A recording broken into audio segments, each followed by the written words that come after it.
بھلا اپنی بیوی اور ہسبینڈ سے زیادہ بڑا دوست کون ہو سکتا ہے؟ رفیق حیات سے بڑھ کر دوست کون ہو سکتا ہے؟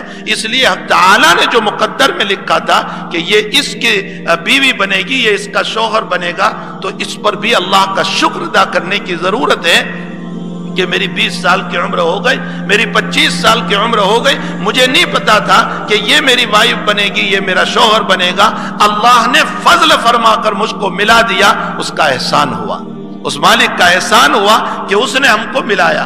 اب ہم آپس میں تبادلے خیالات، بیوی کے اندر جو باتیں اچھی ہے، صبر کی ہو، قناعت کی ہو، تقوی کی ہو، ورع کی ہو، دینداری کی ہو، پرہیزگاری کی ہو، اور کم پیسوں میں زندگی گزارنے کی ہو، ایک شوہر کو اپنانا چاہیے۔ اور ایک شوہر کی زندگی کے اندر ایک نیکی، ایک تقوی، ایک پرہیزگاری، ایک صدقہ، اللہ کے راستے میں خرچ کرنا، ایک وسیع دل رکھنا، ایک معافی کا مسئلہ جو شوہر کی زندگی میں ہے وہ بیوی کو اپنانا چاہیے۔ یہ دونوں رفیق ہیں، دونوں ساتھی ہیں، دونوں پارٹنر ہیں، اور ایسے زبردست پارٹنر ہیں کہ ایک دوسرے کی زندگی سے اچھے اخلاق، اچھا کلچر، اچھی زندگی لے سکتے ہیں اگر آپس میں طے کر لیں تو۔ اور اگر صرف نقص ہی نکالنے پر آتے رہیں گے تو بیوی ساری زندگی شوہر کی برائی کرتی رہے گی، اور شوہر ساری زندگی بیوی کی برائی کرتا رہے گا۔ نتیجہ یہ ہوگا کہ ہسبینڈ وائف میں محبت کی زندگی کبھی نہیں ہو سکتی ہے۔ اس لیے ایک بیوی کو چاہیے کہ اپنے شوہر کی اچھی باتوں کو اپنانے کی فکر کرے، اور ایک شوہر کو چاہیے کہ اپنی بیوی کے اندر جو اچھی باتیں ہیں اس کو اپنانے کی فکر کرنا چاہیے۔ فطری باتیں جو ہوا کرتی ہے ساری زندگی پوری ہو جائے گی، اس فطری بات کو تم بدل نہیں سکتے ہو۔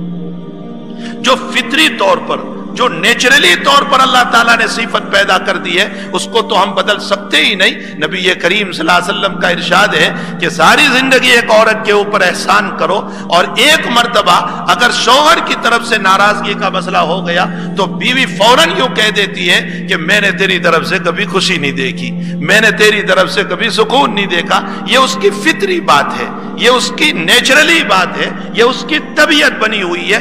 آپ ساری زندگی اس کو بدلنا چاہے تو نہیں بدل سکتے ہیں، یہ اس کا مزاج ہے۔